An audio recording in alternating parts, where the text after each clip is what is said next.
When security assistance began to arrive at the Capitol and the tide turned against the insurrection, President Trump finally gave his painfully belated instruction at 4:17 p.m. So after multiple hours of rioting and more than 100 serious injuries suffered by our law enforcement officers, the crowd finally began to disperse. Listen carefully to what they said as they decided to leave the Capitol.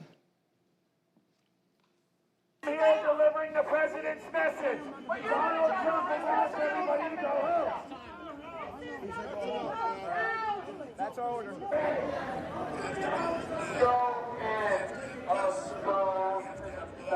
He says go home.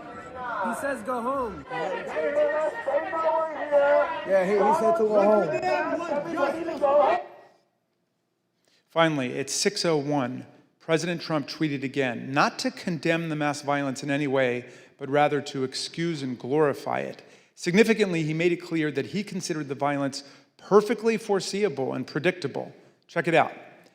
These are the things and events that happen when a sacred landslide election victory is so unceremoniously, viciously stripped away from great patriots who have been badly, unfairly treated for so long. These are the things that happen, he said, giving the whole game away.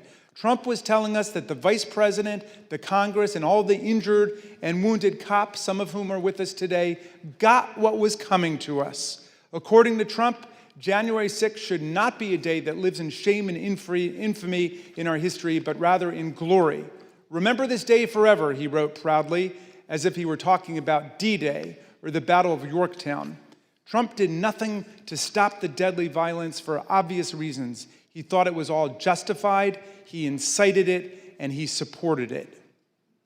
Would it have been possible at any moment for the president to walk down to the podium in the briefing room and talk to the nation at any time between when you first gave him that advice at 2 o'clock and 4:17 when the video statement?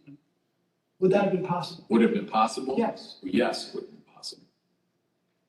If the president had wanted to make a statement and address the American people, he could have been on camera almost instantly. And conversely, the White House press corps has offices that are located directly behind the briefing room.